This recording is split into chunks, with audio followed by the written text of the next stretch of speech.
I wanted to walk you through the 5 stages of writing a children's book, and this definitely, um, as I stopped and reflected upon all the stories I've made, these are basically the 5 stages.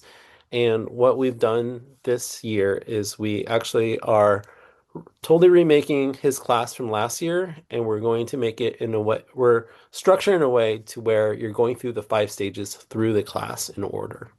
And the idea is it helps you write your manuscript while you're in class in that week. So you're not going to write the whole thing in class, but you get started, right? It's going to be part of your habit. So here are the 5 stages. First stage is sparking a story idea. Second stage is developing your characters and concepts. Stage three is structure. And you'll see here that we actually have like the number of weeks that we actually are working on it. Stage four is language and voice. And stage five is revision. Uh, by the way, revision and stage four and five is the hardest part of writing a manuscript, right? So stage one and two are always like pretty fun and easy.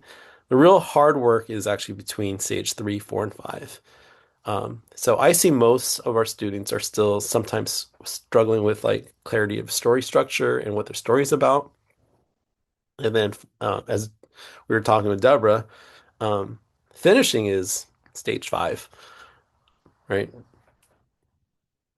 Okay, so today in this session, I actually want to help you spark some story ideas, and we'll talk about revision. We'll actually do an exercise together about revision.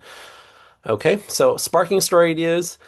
Um, this is a lot of fun. I took this picture a long time ago, but this is like where I go in terms of habit, cue, reward. I just go to my favorite coffee shop. I bring my papers, and I always reward myself with like usually a sugary coffee drink, which is a terrible habit, but it makes me feel good that I'm there, and I'm rewarding myself because I'm there, and then I just like have fun for a couple hours. So let's start right away with an ex brainstorming exercise. All right, so let's take 3 minutes for this.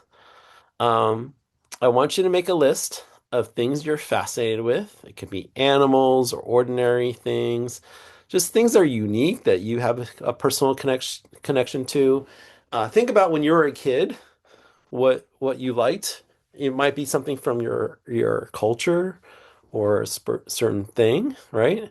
And then uh, after that, make a list of hobbies and experiences or problems that you remember as a kid. Whatever it is, you want to make sure it's kid relatable to your audience. So also think about like who your audience is. So if it's picture books, it's kids from usually like 4 to 8. If it's if it's middle grade, like what were the things that you were into in middle grade? If it's YA, what were the experiences you had then? Okay. So actually, Cindy, let's put a timer for a minute for the Okay. first part and then 2 minutes for the second one. Okay, minute starting now. With art, art supplies.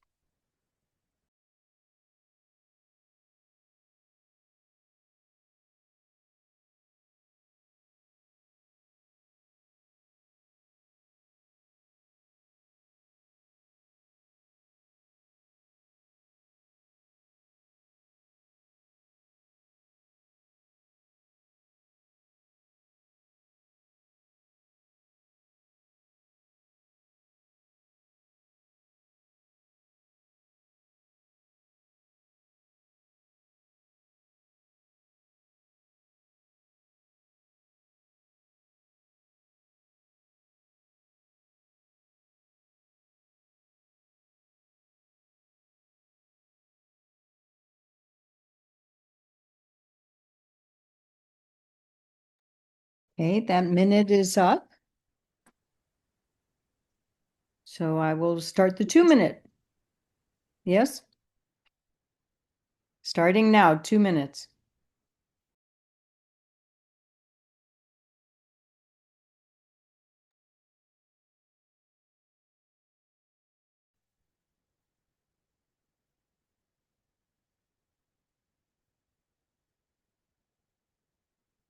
So you can start writing that list of hobbies or experiences or problems that might have happened.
30 more seconds.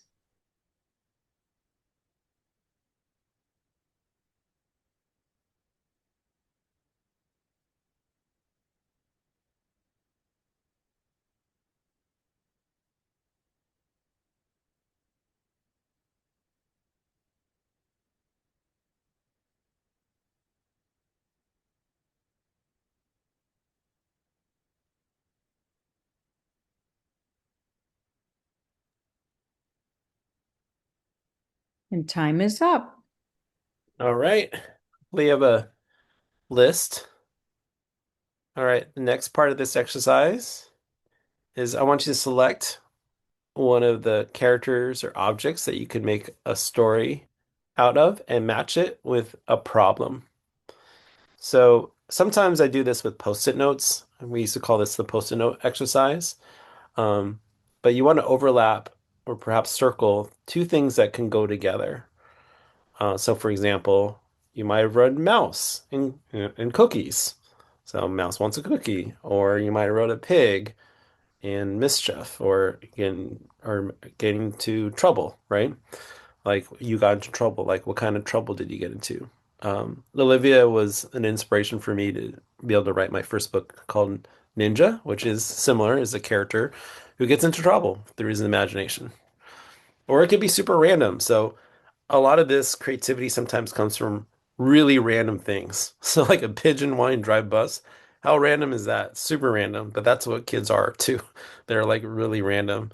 And sometimes the most random ideas are the most creative ones. So you're trying to look for a combination of something that's interesting.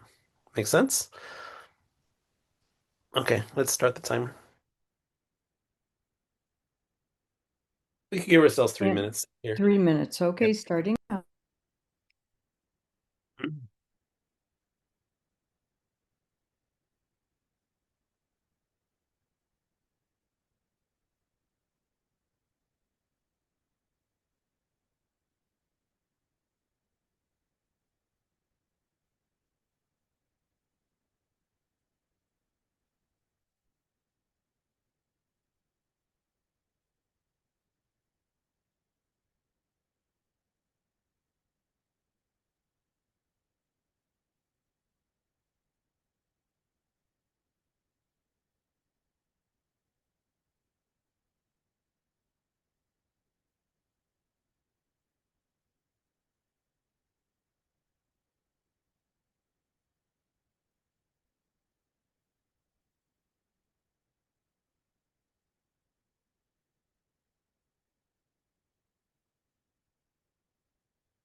Timer's up.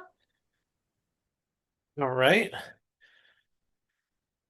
Type in a one if you're able to match a interesting character and problem. Type in a two if you haven't yet. All right. If you don't have yet, I'm going to give you some prompts. So we've actually have created a bunch of prompts, and I think I'm going to build a story prompt bot that will help you spark an idea. So if you haven't yet, try one of these prompts. And these prompts are built based off of patterns from picture book stories I've seen. So what if your character didn't think something they were? So maybe they didn't think they were cool or popular until something happened. So you have these untils. Usually your until is your like inciting incident, right? What if your character promised something until what if your character had a brilliant plan, but what if your character imagined something then? Um, a very common one too is what if your character wanted something and they couldn't get it, right? So that's like don't let the pigeon drive the bus. Or Ninja, for example, is a character who had a brilliant plan, like Maxwell went on his mission. Okay. So I'll give you 2 more minutes to try on one of these character prompts. Okay, timer's starting now.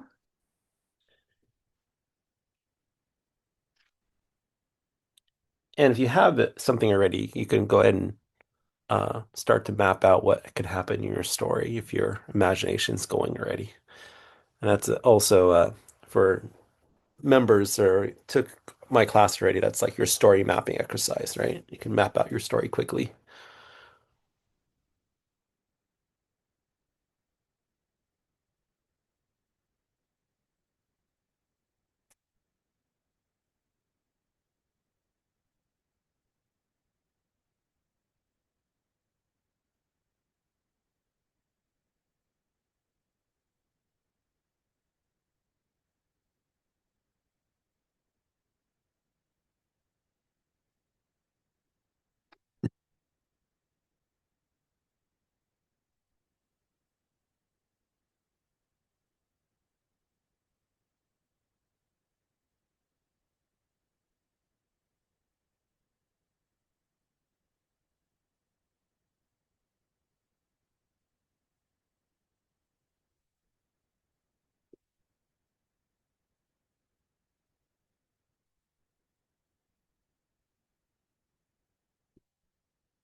20 more seconds.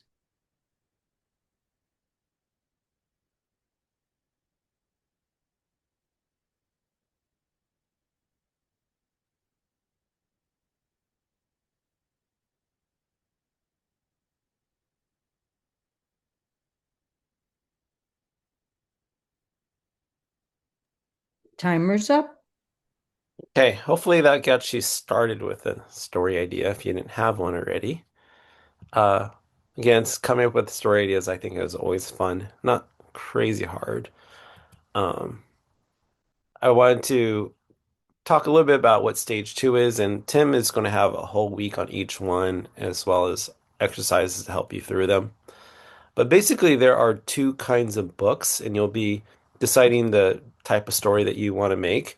There are character-based books and concept-based books.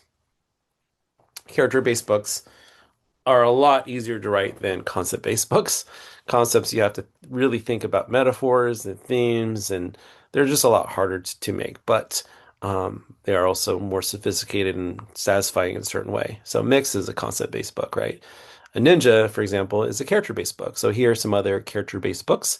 And a character-based book tends to go through developing the character, um, like who the character is, how's the kid relatable, what makes it like unique and exciting, and then like a problem they're trying to solve. So that can be an adventure or a certain thing that happens to that character, right? And the concept is really going exploring what that concept is. And it's a lot more abstract. That's why these are a lot more difficult to unlock. Oftentimes, it's trying to find the right metaphor.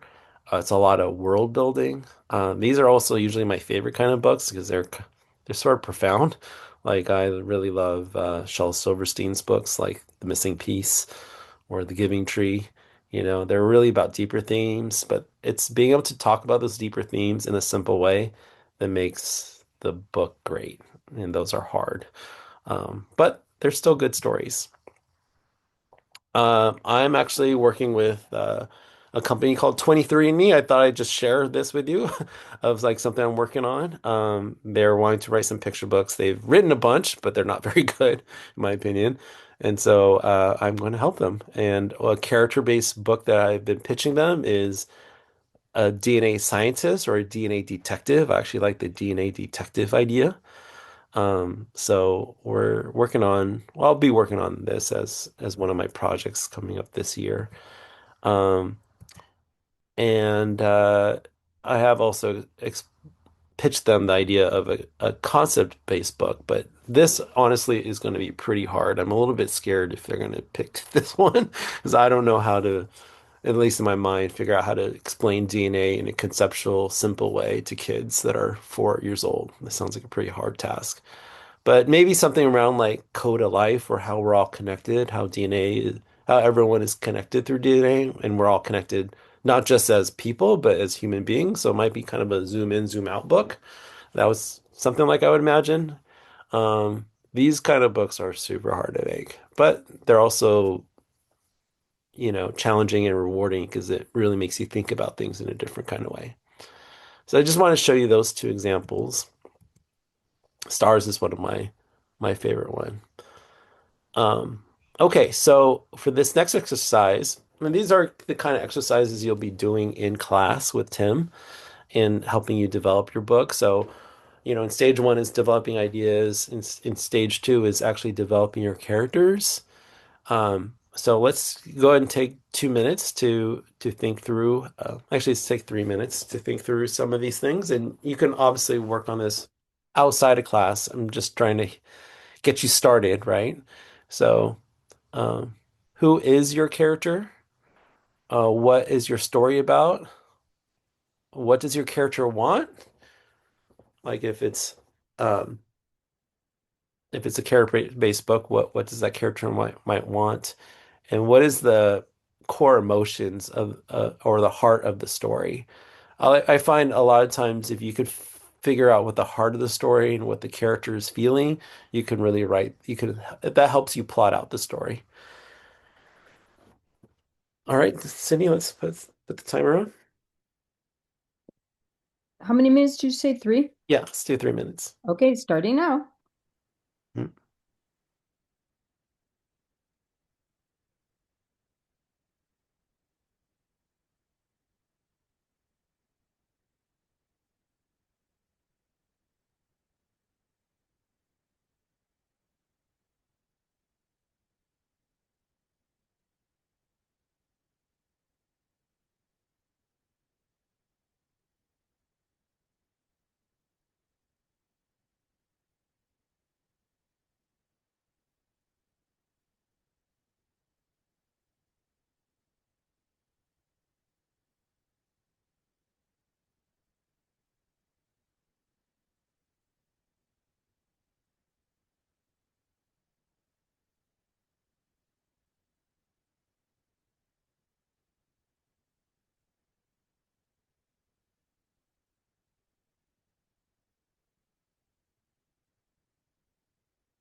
And time is up. All right. Mhm. We're going to talk about stage three and this idea, one of the ideas in stage three. But again, you'll be going through this more in class. And I want to use the example of Ninja and kind of explain what story arcs are or what, oops, there we go. What a story shape is. So stage three is where you're structuring your story. We don't have time to go through the whole thing today because it's going to be a whole class in itself.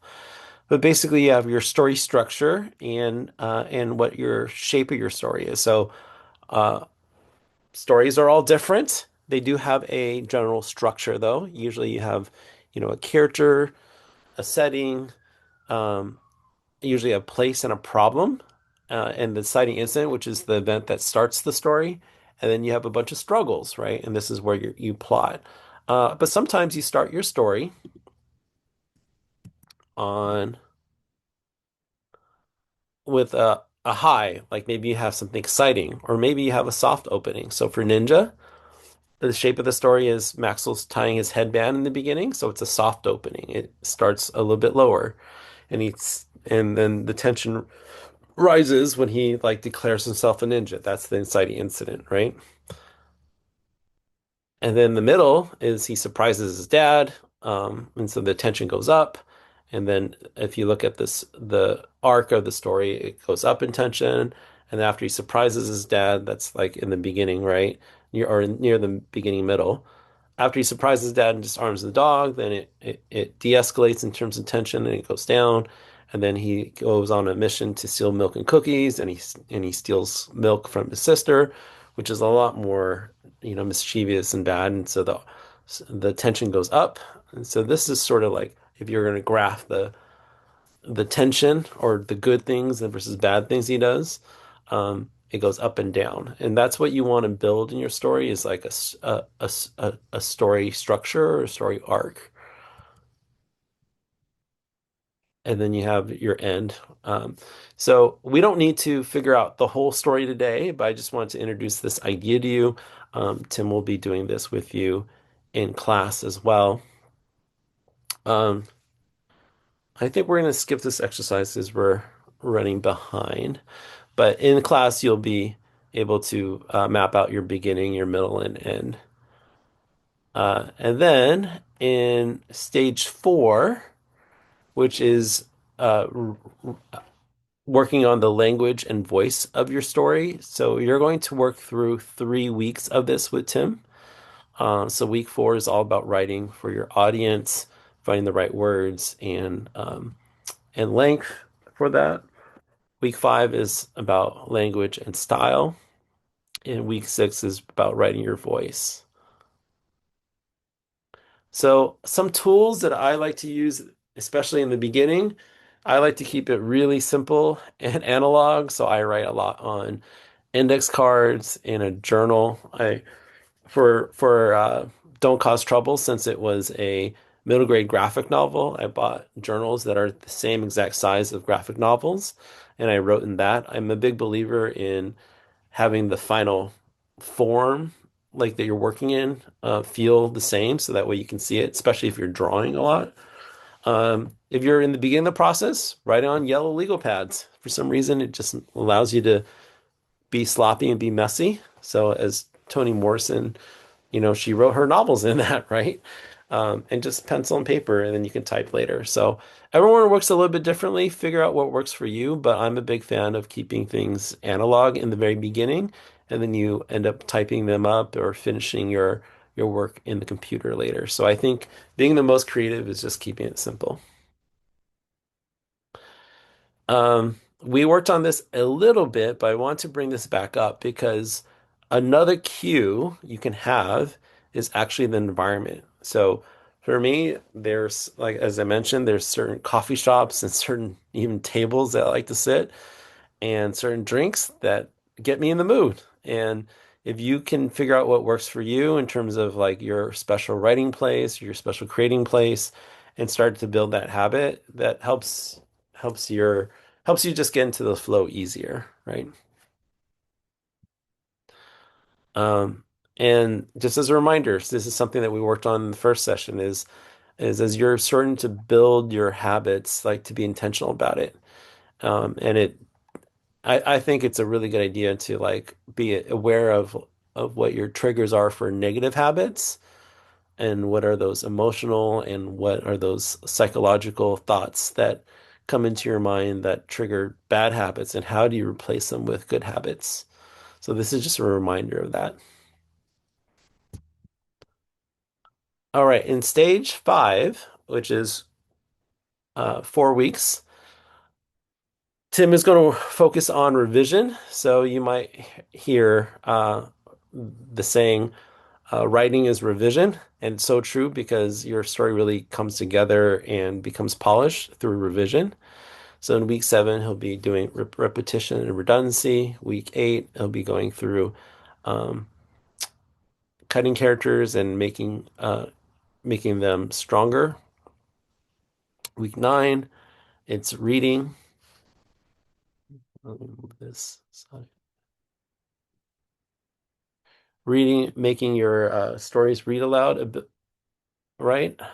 And then week 10 is about beginning, middle, and ends and making sure your whole story structure works together.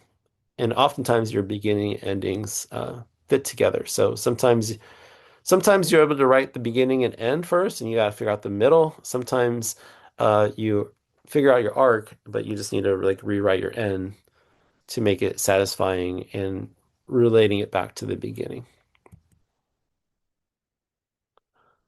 I thought we would do a an exercise together. This is an exercise that I designed because this is where see a lot of our students get stuck at is sometimes you like write and you're writing because you're trying to see the story in your head and you're writing all those things so you can be reminded of them. The challenge is, especially with picture books and books for younger readers, is that the images tell a lot of the story. So you actually don't need to write a lot of description. And the key is to learn how to cut your descriptions and write the words that complement it. So I wanted to do this exercise together. Let me move my screen a bit.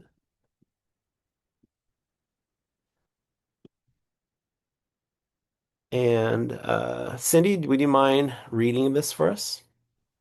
Not at all. Okay. Revision cutting words. Okay. The little boy sniffles quietly in the back seat of the bus. Why do I have to go to summer camp? He asks. So you can try new things and make some friends, says his dad. I don't want new friends, the boy replies. I want to stay home with you and Mom. Mom is starting a new job, Dad explains. The boy's name is Mateo. He and his parents had just visited the park where the summer camp will take place. The playground is big and the trees are tall, but everything feels unfamiliar. Camp starts in 3 days. As the bus stops, Mateo notices a bright red ladybug crawling along the window. Slowly, he reaches out and lets it land on his finger. All right. Thanks, Cindy. So let's do this as an exercise together. And this will be the end of this session. But I just kind of want to give you an example of how um, we can do exercises in class and then you can apply this to your story, right? So this exercise, as we said, is exercise in cutting words. So let's do the first thing is let's highlight all the things that are descriptions that we can cut out right automatically. So feel free to either raise your hand if you want to talk, or you can also type in the chat room. Okay, and Ari, are we looking at this as a picture book? Yes, picture book. Okay, thank Yeah. you.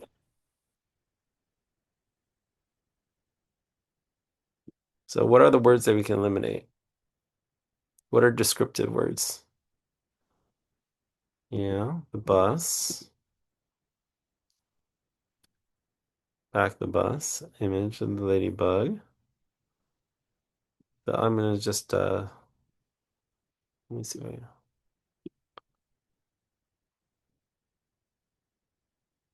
Okay. I would even say boy sniffles. two, right? Definitely said backseat of the bus. Maybe we could write words that are auditory, like what might be a sound that is like a sniffle. Boy's name is Mateo. That is right. So I actually think the whole first line doesn't need to be there, right? Do we need he asks? Big, tall, buses artwork. Yeah. No, we don't need that either, right? Why do I have to go to summer camp? That could be the beginning. Um, this is part of rewriting, but we probably don't need says his dad either. In terms of rewriting, we'll come back to this, but I think, both these lines could be written to be a little bit snappier and shorter. Like how does a 5-year-old say this? Does a 5-year-old speak like that? And does dad speak like this? So this is another level of thinking, but we can come back to that.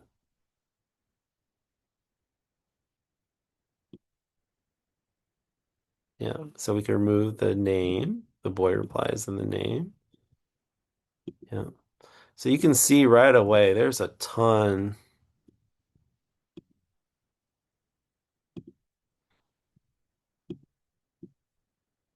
to eliminate. This is kind of just an example of like um, after you've written your first draft, this is an exercise of revision. Yeah, I don't want to go. Yeah, I don't want to go. I think it's a good one. Yeah. So I think I don't want to go is better than I don't want new friends. But I don't want to go. That's kind of like the whole reading out loud, right? By the way, what we're doing here is part of revising and part of what, after you get your story structure right, is finishing, right? Which we kind of talked about, right?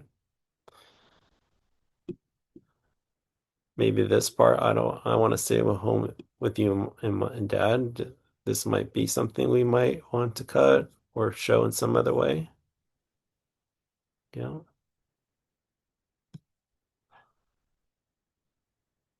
You're not the boss of me. That's funny. Yeah.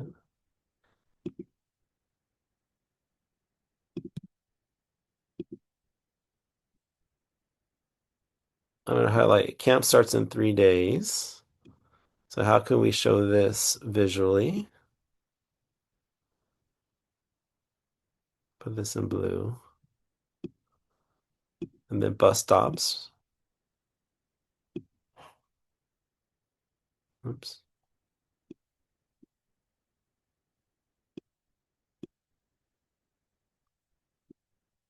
We'll put this in also blue.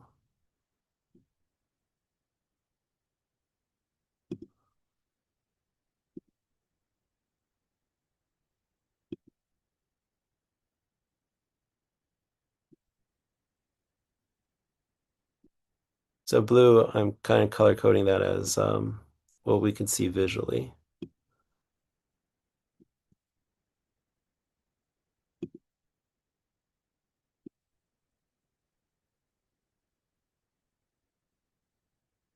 So part of this exercise, right, is first to scan what are the things that can just be in the pictures. So I can imagine now if this is the art note, boy, art note, boy in the back of the bus, sniffling, right? Why do I have to go? And I think we don't have to have summer camp. Maybe we can see this in the visual part as well. Why do I have to go?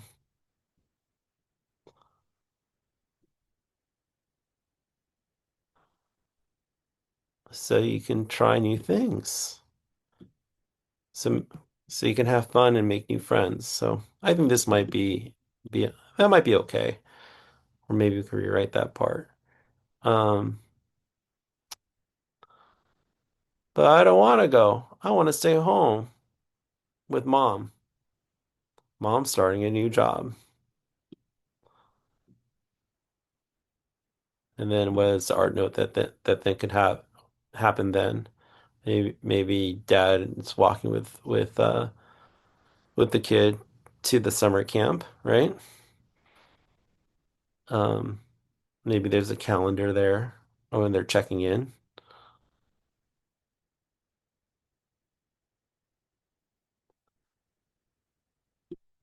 And then maybe you have a spread where Mateo notices um the red ball bug ladybug crawling, right? So I think you can kind of see really easily from this, just the beginning of the writing of the here is you can cut usually 75% of the words just by showing what's in the images. And it's okay to overwrite in the beginning because you're just trying to see it all in your head. You're writing a lot of words that need to be there for you to remember what you were imagining, but those could be rewritten as art notes, and then you want to rewrite in terms of what are the words that complement the images there. Does that make sense, guys? Type in yes if that makes sense. Yeah. Okay.